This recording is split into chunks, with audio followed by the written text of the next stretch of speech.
Well, we are back for another week. Can you believe it? That's been a quick week. It's been a quick week, yeah. The weeks are going quickly at the moment. How's things going? Yeah, a bit of travel this week. And how's my sound? I reckon I sound echoey. Can you fix that? No, I could do anything for you. Work your How's magic. that? How's Work your that? magic. Oh, I think that's perfect. Yeah, I had a great week. Oh, did you get your results? We've got to knock this in the head. You're 170 over 130. Are we done yet? Are you fixed? Is that good? No, mate, that's not good. You shouldn't actually be sitting here. No, we're waiting. You said Wednesday. Wednesday week. That's not what you said last week. Okay, once we get the results for this, assuming you can continue with the podcast and the pressure that this puts you under. Just be a picture of me, Rowan's no longer here. I'll be having your son back. Well, okay, so fine. So next week, definitely? I think so, yes. Okay, well, tune in, folks. We'll do next week, definitely. I appreciate it. Is it intrigue or care? It's both, because I've never heard of anyone with such high blood pressure before.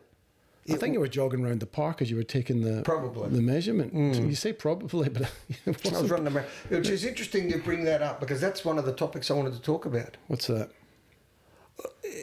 I've seen two fantastic things this week, and it makes you try. All right, so the first one was a mate of mine, close mate of mine, sent me a picture. You want a proud dad moment? He sent me a photo of his son graduating at Melbourne University for medicine. How's that? Yes. Shout out to my friend Mark. His son Bailey is now a doctor at Melbourne, graduating out of Melbourne University. And that's perseverance? It's persistence. I'll tell you why, because he played pennant tennis with my eldest son when he was doing his year 12, and I said to him, how's your study going? I shouldn't even be playing today. It was a Saturday. I need to work another 8 hours. He was determined from about 12 years of age. He wanted to be a doctor. And he set the course of his life in that direction. I think you've either got it or you don't have it for that kind of thing. If you are not particularly academic, then maybe you have to persevere to get through it. But if you enjoy studying and you soak up knowledge that you probably would have to as a doctor, then maybe it's actually really enjoyable for somebody like that. I think you need to have more than just perseverance, though. You got to have the talent.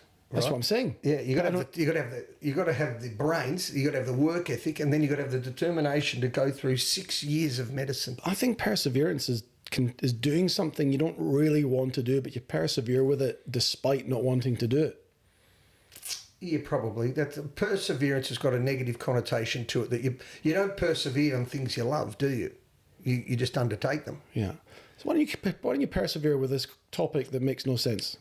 Well, I'll tell you another one I got. No. Let's talk about perseverance. Is that what you another actually one meant about your friends? Well, I don't know if perseverance is the right word. Maybe resilience. It is another one I got told this week. Also wrong. No, hang on. Let's stick with your words. No, I'll tell you the two examples. You tell me if they're different. Okay. There is a fella, he's doing it right now to raise money for cancer. He's doing a 100-kilometre run, 20 laps of Albert Park Lake. 20 laps. So my friend's gone down to watch him. He ran 100 metres with him filming. It was quite funny. And he said, I'm going to stop now. I've done 100 metres. My knee's sore. I think that perseverance and resilience both come into play with that kind of thing. He's got to run 100 kilometres. 100. I couldn't run to the end of your street. Maybe that's why I've got blood pressure issues. And please don't. Just yet. Don't even try that. Yeah, well, look, maybe you're right. I think maybe with all types of study, maybe there is perseverance and resilience in that. And determination. All of that thing, particularly at high-level sports, particularly in ultra marathons and all that kind of thing, and in podcasting. But don't you think we're not too? You don't want to talk about this, do you? No, I do. I'm just trying to lighten it up. Lighten up the mood.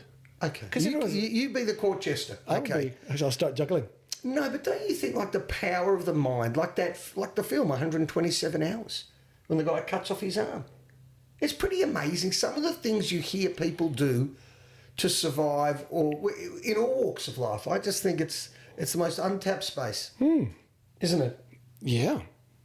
That's all you got to say. Well, I'm just trying to think of examples of when you have done something superhuman strength. To lift something. If Max, your son, was under a piano.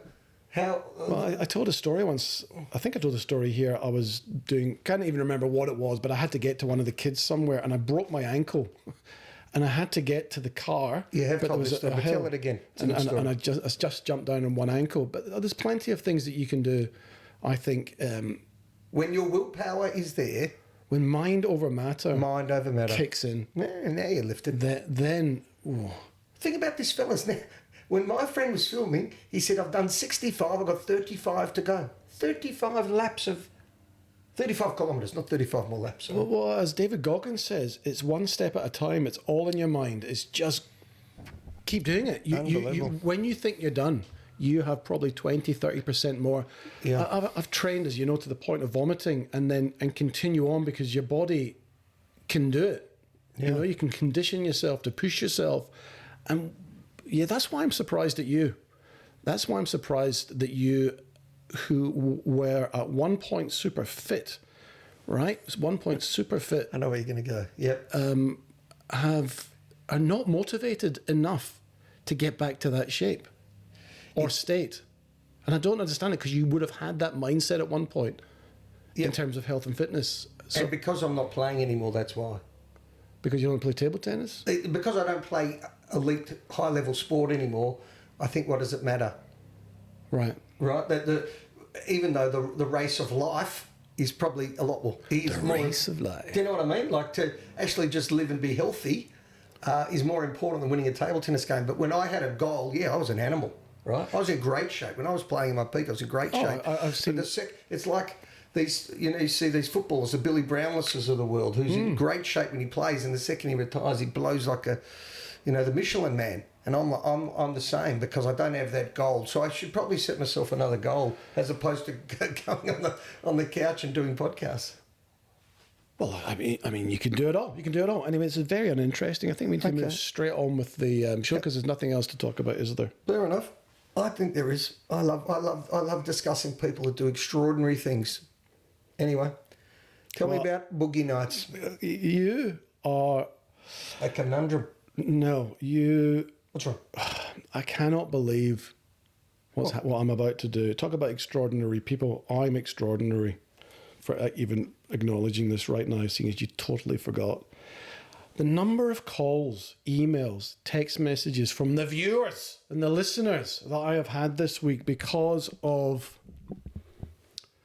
a slight mistake. Oh, you want to do this now? You want to have this conversation? I take things in the chin, my friend. I will probably start blushing uncontrollably. This is a win for the Aussie, I can tell you. I can't believe own goal. This is what you call an own goal. I can't even believe I had to bring it up for you, but I have. I have a apology letter. Go. You really do. Here it is. Here. You can have it. No bullshit. You're gonna read this properly. I want you to read it out. Yo, this is great radio. Great. Here it is. What is it? Explain what it is you're opening. I'm opening a little blue piece of paper. There's nothing on it. Tiny little post-it note. Soz. Give me a break. I have a media release. Okay. You go. Does this have context? This will have context. Well, I'll talk about the context. So, okay, this is hurting. I'm going to cut the rest of this shit out and just go straight to this. This is... Okay, stop yapping. Gold. Last week I yapped on. Last week we reviewed Saving Private Ryan.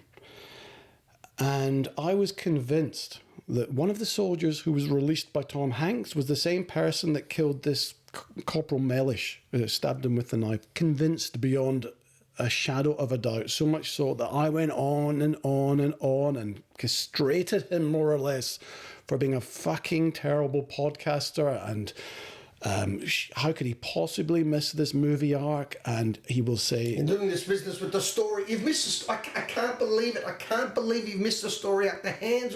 Go back and listen to Private Ryan. There's three separate sections. You don't have to listen to Saving Private Ryan. Okay? It's not necessary. It'll be hard to beat for show of the year, I can tell you. Oh, dear. Okay, so at the end of the show...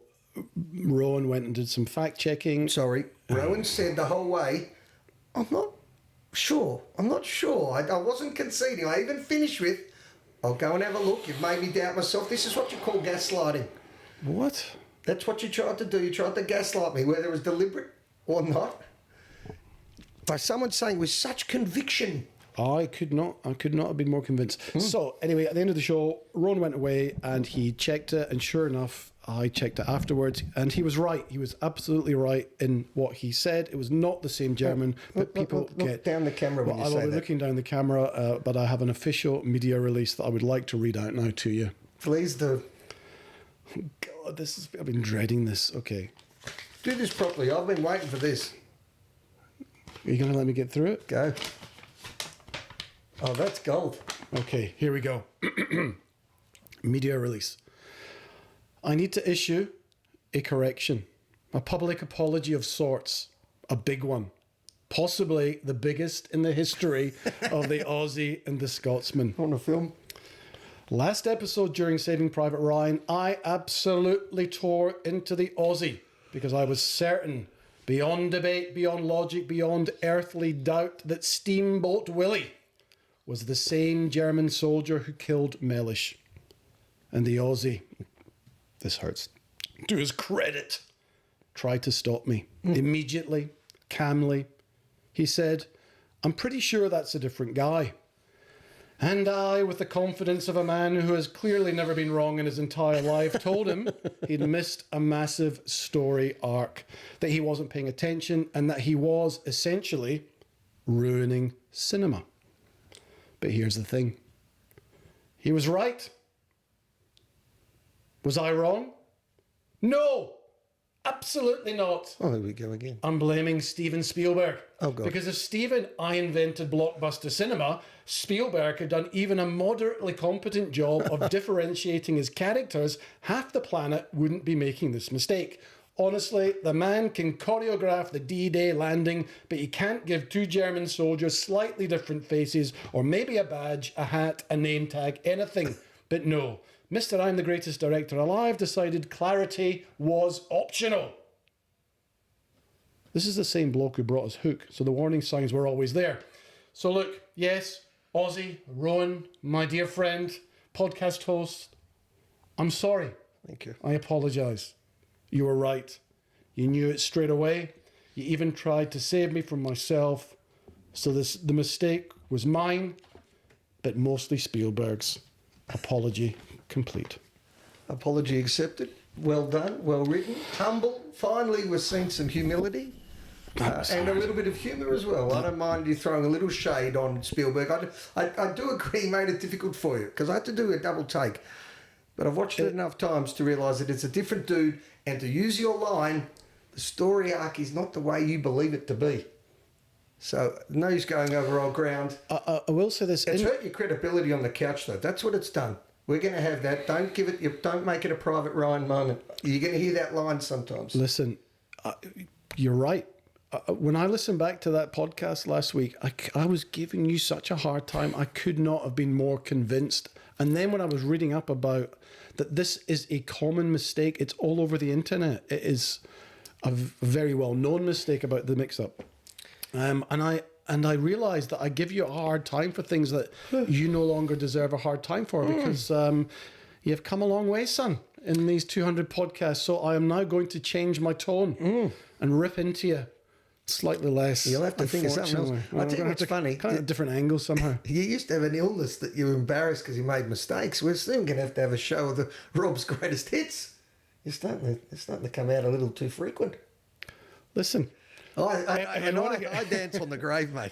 I'm dancing because you do everything better than me. You're more capable, you're taller, stronger, blah, blah, blah.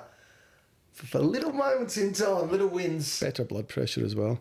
You can add blood pressure. Okay, is there anything else you would like to say to me? You want to keep I want going? you to look straight down the camera and say, I was totally wrong. Please accept my apologies. Oh, that again. Even though I've just done it. Down the barrel. What were the words?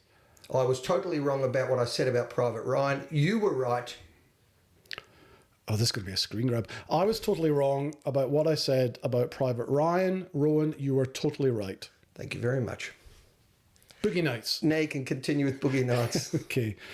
I was hoping for a tear of some kind. Oh yeah, they're there. Don't worry. They're always there, just under the surface. Okay, all tears of joy. This one.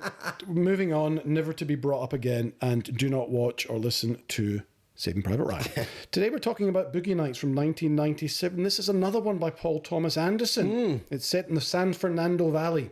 Boogie Nights follows the rise and fall of Eddie Adams, played by Mark Wahlberg, a high school dropout working in a nightclub who's discovered by porn director Jack Horner, played by Burt Reynolds. Eddie rebrands himself as Dirk Diggler and quickly becomes a star in the adult film industry, supported by a group that includes Amber Waves, Julianne Moore, a maternal figure and fellow performer, Reed Rothschild, played by John C. Reilly, his co-star and friend, and roller girl, the wonderful Heather Graham. Dirk navigates fame, ego, addiction, and the shift from the film-driven 1970s into the darker, video-dominated 1980s. The film traces both his ascent and decline, exploring how each character is shaped and broken by the industry around them. Rowan, had you seen this movie before, and what did you think of it? I had not. Good rap, by the way. What? You hadn't seen it? I hadn't seen Boogie Nights. Oh, I thought you had seen it. No. Hadn't seen Boogie Nights. This will be interesting. What's my thoughts on Boogie Nights? It didn't affect me. You know what I'm like? I'm looking for that emotional jolt. I'm looking for how it affects me emotionally, and it didn't capture me at all. I actually moved across to your side of the couch because I'll talk a little bit about some of the film work and the outfits and the music. But the story itself, to me, was pretty general. Maybe I didn't grasp it as much. Well, tell me what you think it was about. What was the main theme of it all? Well, the main theme was you had this community of about 10 people and how they're affected by the porn industry, whether it's drugs, relationships, life, and what goes along with it. But to me, it didn't feel heartfelt. They didn't, to use your line, they didn't sort of follow through on some of the stories that could have really affected things, like when Julianne Moore started to fall in love with Wahlberg. I would have liked to have seen that progress more and see if that caused a problem with Burt Reynolds and things like that. But to me, it just didn't affect me. Do you think it's because it's maybe aged and porn is not such a massive thing anymore and it's all over the place? And it did feel a little dated. I thought they did it well in terms of the costumes and to bring you into that 70s feel. I certainly thought the soundtrack was great. I loved the music. I was sort of bouncing the whole way through with the music. Yeah. And the cast is outstanding as well. So you enjoy watching early work. I mean, I did a double take on Roller Girl. I'm thinking, I know that face. I know I stopped. I've met that face. I've met that face, and you know I have. I've spoken about that before. I met her in Italy, the beautiful Tiny. When I tell you Tiny, where's my hand? She is tiny, Heather Graham. But that she must have been young when she played that part. Yeah, so that was my thoughts. Well, it was nearly 30 years old, this movie. This is Marky Mark's. This is after he left Marky Mark and the band. This is, one Marky of his... Mark and the Funky Bunch, wasn't Yeah, it? this is one of his first movies. I've seen it before. I enjoyed watching it again. It did capture my attention. It did or it didn't? It did. Okay. It was nice to watch young actors like John C. Reilly and Paul... Well, let's do the cast. Let's do the cast if you want. So I had, obviously, Mark Wahlberg, who's done The Departed, the Italian Job. He's obviously got Wahlburgers. He's done everything. Marky Mark's out there. He's one of the biggest. Yep. Julianne Moore. Yep. Young Julianne Moore. Burt Reynolds. Don Cheadle. So Burt Reynolds, I remember watching him growing up. I mean, he's been Smoking the Bandit, Cannonball Run movies. They were really good movies. Deliverance, Gunsmoke. I thought he was the pick of the film. In terms of, when we talk about wrongly cast with Hopkins in The Father? Yep. I don't think you could get better casting than him as the porn director. Whether it's the hair and the mustache and the body language, when he sat in that chair, if you had to think to yourself, who could direct? That's the image of a man that I would pick. And did you feel that? Yes, I did. And I think that was great casting and a great pickup. Casting. Because I don't think Burt was doing so much back then. He was kind of... Oh, you think he was past his peak? Yeah, he's past his peak, and this was his John Travolta moment. This was his Pulp Fiction moment, back into the spotlight. And I don't think it was that easy to deal with. That we'll get into a little bit later. Oh, right, interesting. John C. Reilly in one of his kind of more serious roles. That's the one with the moustache, right? That kills his wife and kills him. No. That's William H. Macy, who you sorry, thought was dead. I'm getting confused with William H. Who's John C. Reilly? So John C. Reilly is his friend, is Marky. Oh, sorry, that's the guy in the bad comedies. He's in all the comedy shows. All the stuff with Will Ferrell. He's been in Chicago. Yep. He's a serious actor, and he's a great comedic actor. He's actually a really good all-rounder. Sorry, yes, I've got him, yes. So I enjoyed watching him. William H. Macy as Bill. That's the one I thought was dead in The Running Man. Little Bill. I thought he was fantastic in his role. He just plays this emasculated, weedy husband. Yes. Who just keeps walking in to see his wife having sex with other men. There's a good scene, isn't it, when she's having sex in the car park. Yeah. And the fella's talking to him about lighting, and he goes, sorry if I'm not fully concentrating about the lighting. There's a bloke inside my wife. Yeah. You know? And when he comes into his own house and she's rooting somebody and he goes, what the fuck is going on? Can you please leave? Yeah. Can you please leave? Yeah. And so he does leave. Ultimately, he ends up, spoiler alert, killing his wife at a party. Yeah. And then killing himself. But he plays that kind of character really, really well. He does. You left off one major character as well. There's a few. We've got Heather Graham. No, we said her. And we've got Philip Seymour Hoffman. And he was excellent. What a voice. I mean, he's got such a good voice. Unfortunately, he passed away in 2014, but he was a fantastic actor. He played... well, he was sort of the gay love interest. They all love Mark Wahlberg, and he kissed him. Yeah. But just seeing him in the background, what I watched when we were seeing Dirk Diggler, Marky Mark... That's a funny name, too. Do you like his name? His name is great. Philip Seymour Hoffman in the background, just the way he stands with his hands and his facial expressions, he embodied that character so well. So this is a real character study, I think, of characters in the porn industry, potentially. Oh, he's a high-quality actor. We're doing a show coming up, I think, best actors of the last 50 years. There's another couple as well. We have... he's in there. Who's in there? Philip Seymour Hoffman. He is... Maybe not the top 10, but he is right up there. Oh, yeah, for sure. Oh, very good actor. In terms of our top actors of all time? If we're going to do a top 10 for the top 50 actors of all time, but he's going to be a notable mention. Oh, for sure. He's outstanding. He's done... And that's why it's it's a tragedy that anybody dies. But he was a great talent. Louis Guzman, we see him in everything. Yes, we do. Is he the guy from Ant-Man that does the fast start, or is he part of that gang? I'll read out some of the things he's been in. He's a Puerto Rican actor. Yeah. He's been around for over 40 years. He's been in Boogie Nights, Magnolia, Punch Drunk Love, Out of Sight, The Limey, Traffic, The Hard Way, Carlito's Way, Snake Eyes, and a few other bits and pieces. He plays Gomez Adams on the TV show Wednesday. So he's always around. He always either plays the kind of the funny guy or the serious kind of cartel guy. Well, I certainly love... The best scene for me was the opening scene of the film. There was just such good energy. I didn't know anything about it. I come into the club and there he was walking through the club. The music was going. He's high-five and he was the king of the place.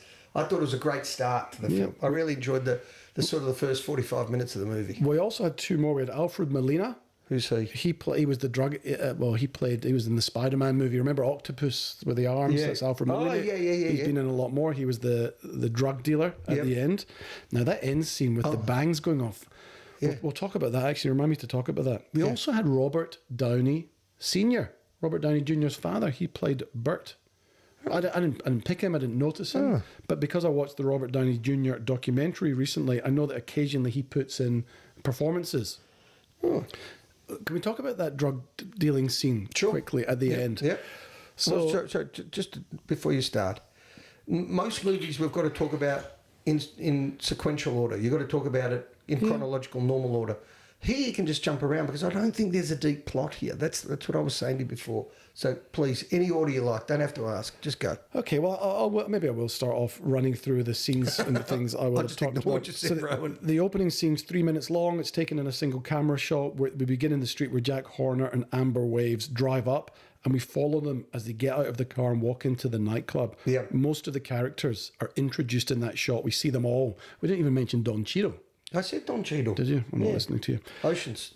I'm a Studio 57 baby. If I could have been born in the 70s, that look, that feel, that kind of dance, John Travolta dance. Well, you dress like it. That's when we talk about your vest, and I say it's a good night when Robbie brings out the what do you call it, the waistcoat or the vest? The waistcoat. Yeah. That's your gear. That's your... But the music was great.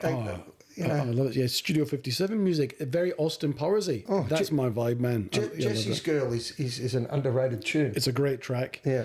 Go on. So Mark, he's working in a kitchen, and we find out that he is showing off his penis, his dick, for $5 and jacking off for $10. That's how he's making a little bit of extra cash, and Burt Reynolds sees him, and the whole premise is about... That's a bit silly, by the way. Burt Reynolds spots him across... It's supposed to make Burt Reynolds look like he's the Superman, can pick talent. Well, I thought he was gay. I thought he actually fancied him. So did I. I thought, why is he staring at the boy? And then later on, he stares in because he thought he's a good-looking, clean cut. And then they show a picture of his balls, and they're enormous. Because we see his penis at the end of the show, which is down his knee. Right. Yeah. And Bert's like, because we know that, like in most of these sort of modelling or movie shows, they're popular for a while. What movie shows did you say? Modelingo. Modelling and other shows. They pick a young star. Oh, modelling. Right. They pick a young star. Days of Thunder. They pick Tom Cruise out of obscurity. He's popular for half the movie. Then they get tired and they move to the next one. They work out the original guy is still the best, the one they love. Okay. It's a very common story. Right. Well, the arc of this story is about Marky Mark's huge penis. And everyone's got something, he said. That's the funniest line in the film. Everyone is blessed with one special thing. He's got a big penis. So they recruit him into the porn business, and he essentially goes from this really shy 17-year-old kid who can do nothing but, show people his penis and have sex for extraordinarily long amounts of time, and then reload really quickly, which I find extraordinary. So he can go, and then at one point in the movie says, well, how long do you need to kind of get yourself together again so we can shoot again? I'm ready now. Yeah. How that is even possible? I don't know. How long does it take you to... Longer than him, I can tell you. Not a conversation I'm having here. Longer than a few seconds. Longer than a few seconds. So he's got this special ability, and I think you're bending facts maybe a little bit in terms of how quickly he can reload and do all this stuff. Oh, you really believed it? Did you thought it was Shakespeare? You thought it was all true, did you? No, I do. I mean, I don't know if you've ever watched any pornographic material, right? But some of these actors go for hours and hours and hours. I mean, it's everywhere. But they'll be taking drugs. They'll be taking drugs to... Well, that's maybe. I imagine. Oh, well, eventually they did in the movie. Yeah. For whatever reason. And so he finally gets the confidence that he feels he has been lacking because he becomes the superstar. He gets into drugs, and that leads him down the typical path that we see often where he kind of spirals out of control and then eventually comes back. Can I just pause you for a second?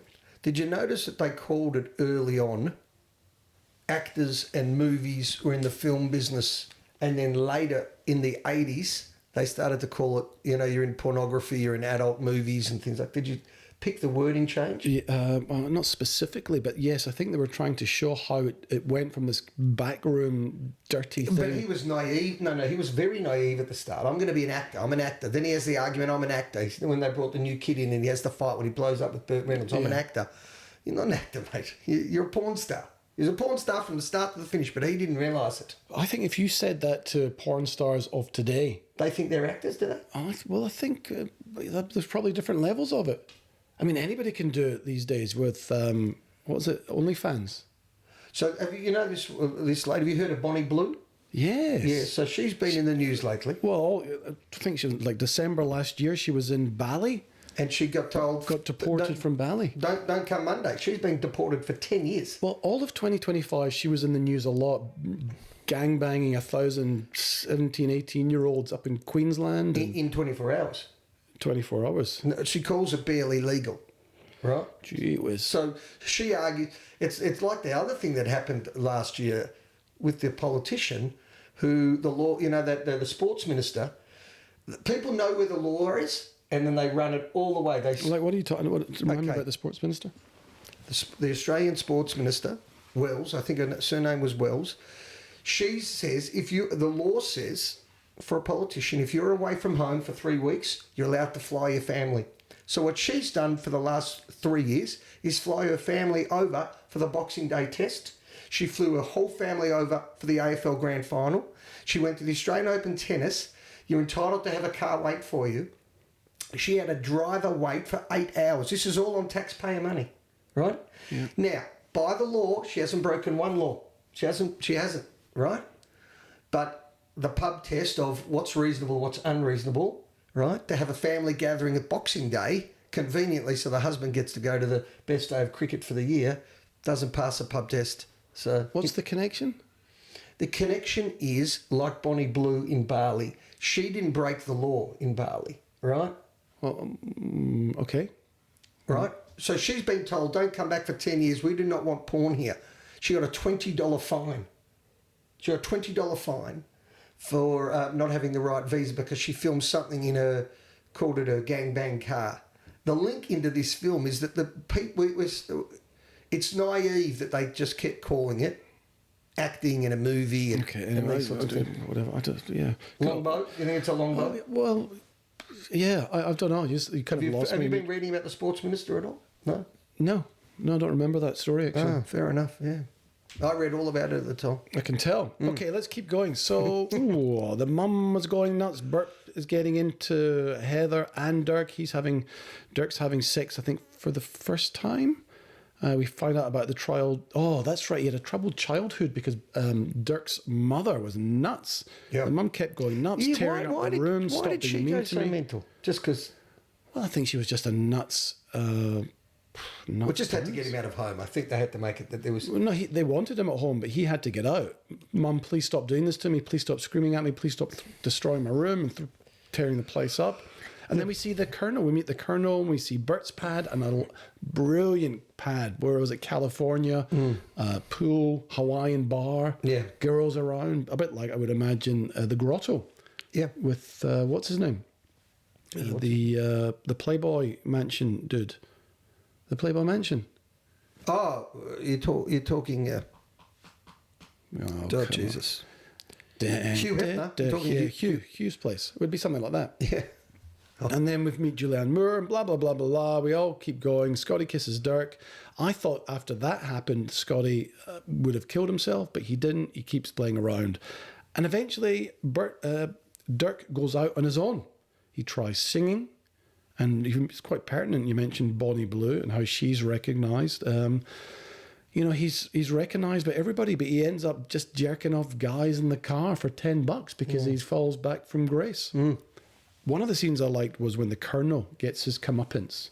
So the Colonel is the main funder of all these movies. He's one level above That was an interesting Burt. little twist. So the Colonel gets arrested and we find out that he's in jail and Burt calls him. And it was really well acted scene. No, he's in prison. And he has his one. You said Burt calls him. They're sitting there behind the glass. Okay, you tell the story.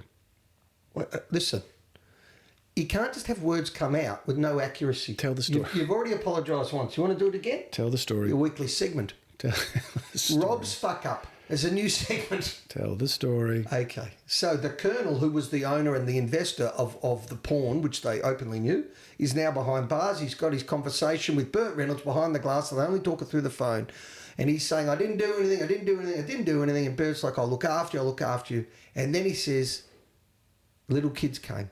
And the second he says little kids came, you can see Burt move the phone away from his ear like he knows, right? He's a kiddie fiddler. I mean, the most revolting thing on earth. And then he says, I couldn't help myself. They were just so took a revolting twist, didn't it? Looking, yeah. And then you just see the Colonel, a few more cutaways over the rest of the film, getting the shit kicked out of him. In prison, there he is on the floor of the jail, big fat fella, with the crap beaten out of him. Yeah, that was... I guess they're trying to show all the awful characters in that sort of ecosystem and all the things it can do to your life. Because Mark Wahlberg starts pure. He looked good, he was clean, he didn't have a tattoo, he looked fantastic. And drugs and sex and porn and money and that life. But it eventually all came around full circle again. And we see him right at the end in his white jacket doing things properly. We'll come back, he went to Burt and he hugged him and he said, help me. Yeah. Help me. And his penis size, do you know how long that was? 13 inches. That's a ruler. Well, it's actually longer than a ruler. The A4 piece of paper. Wish I had one handy. I think I did. My it was long. Haven't you seen when you get, the football, how big's your dick? When they do that with the football, when I can't do it here. I'm not. Yeah, it's good. When they kick a goal? Good radio stuff. No, I haven't seen that, no. You never heard that line? At the football, when they kick it, when it's just before the umpire goes like that for all clear for the goal, someone will scream out, "How big's your dick, umpire?" And they go like that. Yeah, no, I haven't heard that. Oh, there you go. Call that out at the football. Who do you go to football with?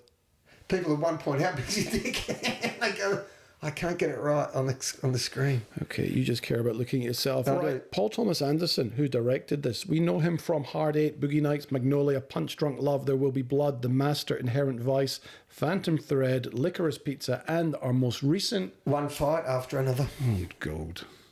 No? Nope. What was the other one he did? One battle after another. Oh, Jesus.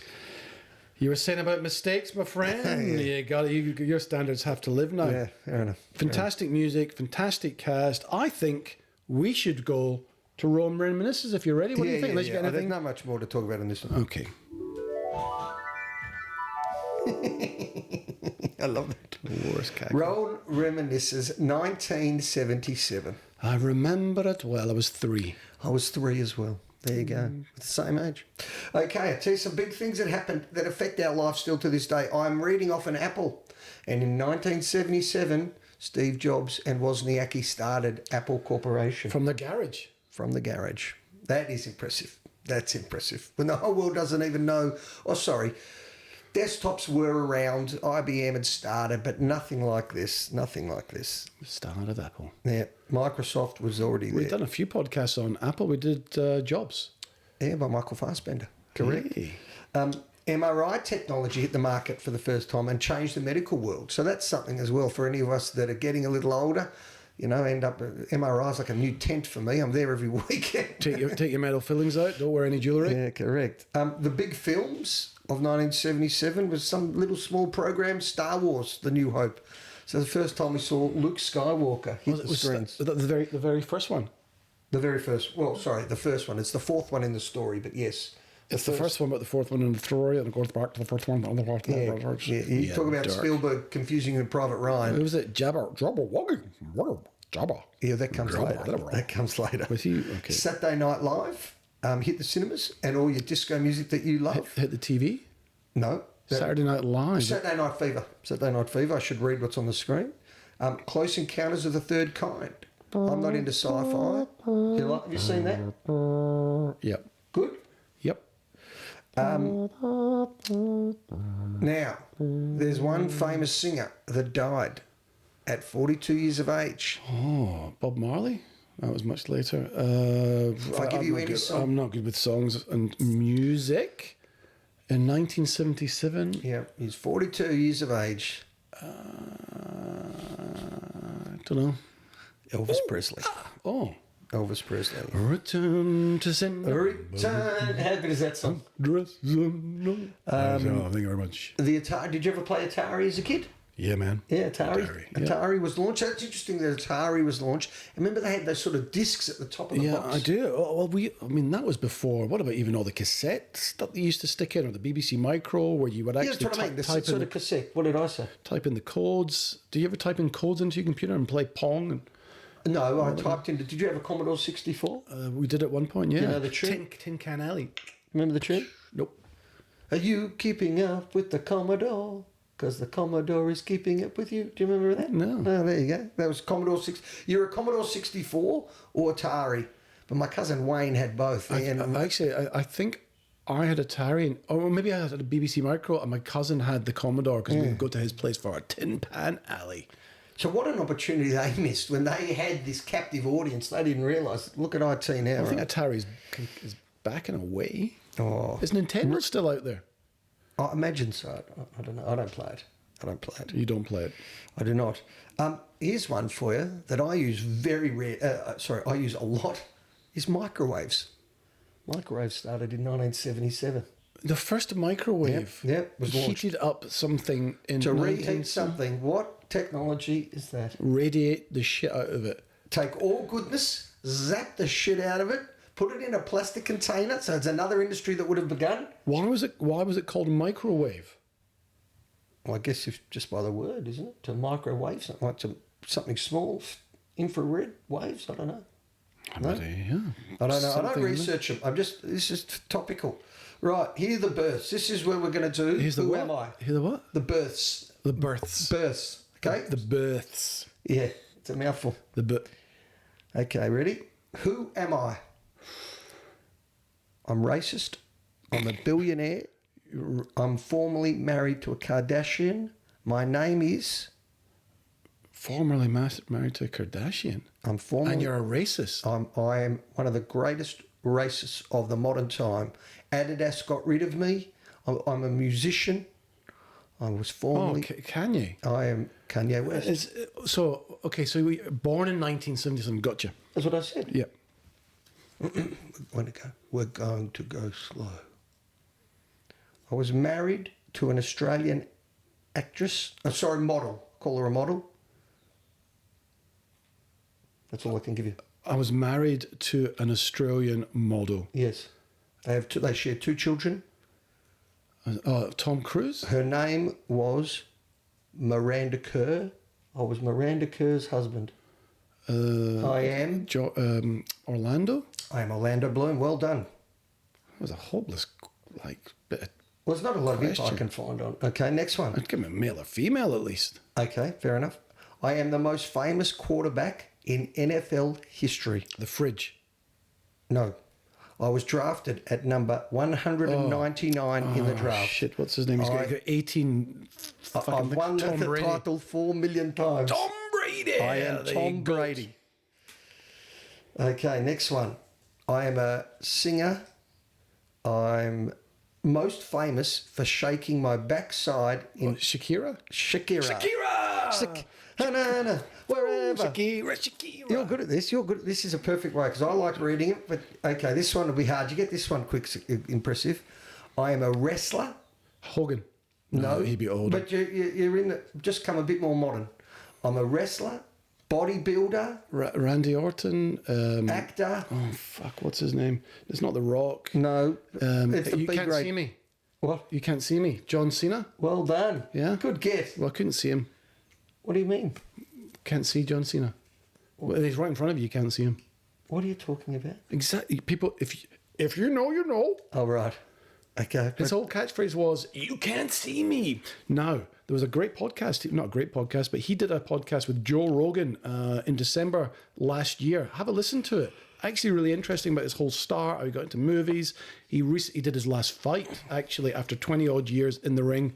But some of the shit he talks about is really fascinating. Joe Rogan. Okay, before we finish, here We're we actually go. number 2. I think there's Joe Rogan in podcast, and then we're slightly under him. You shouldn't make too many mistakes from here then. The winner of Best Movie in 1977 was a film from 1976, obviously. Right? The year before. Yep. It was your favourite film of the last 50 years. Rocky. And that is Rocky. Now, let's see how well you know Rocky. It had 10 nominations. How many did it win? I think that was 8, 7 or 8. 3. Okay. Can you name them? Best story. No. Best score. Best music. No. Best actor. No. No, I know he wasn't best actor. Well, come on, start with the easy ones. One Best Movie. Yep. Yep. I don't know. Tell me. Okay, one Best Picture, Best Director, Best Film Editing. Okay. So John Alvidson won Best Director. It was also nominated for Best Actor for Stallone, Best Actress for Talia Shire, Best Supporting Actor for Burgess Meredith, Mickey, Best Supporting Actor for throw some bombs. You're gonna hit some hunting bombs. Hell no. You're going to eat lightning, you're going to crap thunder. Lightning and crap thunder. Talia Shire, Burgess Meredith, Burt Young. So the 4 main characters all got nominated. Sylvester got nominated for Best Original Screenplay, Best Original Song, Gonna Fly Now, which is our mate. What's his name? Yeah, what's his name? You talking about Nathan? No, who's the guy that does the music from Bill Conti? Bill Conti and Best Sound, but they only won 3. What the nominations in that it beat were All the President's Men. You seen that? Hoffman? Yes, that's Dustin. Bound for Glory. Don't know. Network, which we've done recently, yep. last year, and Taxi Driver. You talking to me? You're talking to me. And the winner of Best Actor that beat Stallone was, come on, Network. But when he was dead, he won in what do you call it? posthumously. Well done, Robbie. I tell you, you're very good or hopeless, but today you've been pretty good. Peter Finch. I'll take it. Peter Finch. I'm as mad as hell, and I'm not going to take it anymore. There's your intro. So there you go. That's Rowan Reminiscences 1977. Beautiful. Fantastic. That was good. It's a good segment because you're good. You got good knowledge. Like your Kanye West, that was a good get. Peter Finch was a good get. You can't say his name without saying I'm as mad as hell. And Shakira, you got that quick. Shakira, yeah. Well, you say wiggle bottom. It's distinctive, but how is that a thing that she's most known for on the planet? Yeah, well, it's because she got that glittery dress. She wears the glittery dress and she's wherever. Yeah. I won't dance like Shakira. I like that. That's good. You did well there. Okay, let's go. Oh, so what are we doing now? Well, we're going to do trivia time. Ain't nobody got time for that. We got time for trivia. We're just going to make sure we don't cross over the Realm Reminiscences and your trivia. Don't tell me how to do my job. Hey. Don't tell me how to do my job. Look, Go back to the 3-minute mark of this podcast. Let's not get into humble pie. $15 million budget, made over $43 million. His movies are not massive, Paul Thomas Anderson, but it was still still not bad. I didn't actually turn it to. Well, it's a good return. I mean, he hasn't spent a lot to make a lot, but 3 times the money. Okay, it was nominated for 3 Academy Awards, including Best Original Screenplay for Anderson, Best Supporting Actress for Julianne Moore, and Best Supporting Actor for Reynolds. Didn't win. Reynolds won a Golden Globe only, but out of the big 2, but there's plenty more awards in smaller arenas. The film's soundtrack also received acclaim. It has since been considered one of Anderson's best works, one of the greatest films of the 90s. Gee, considered by some.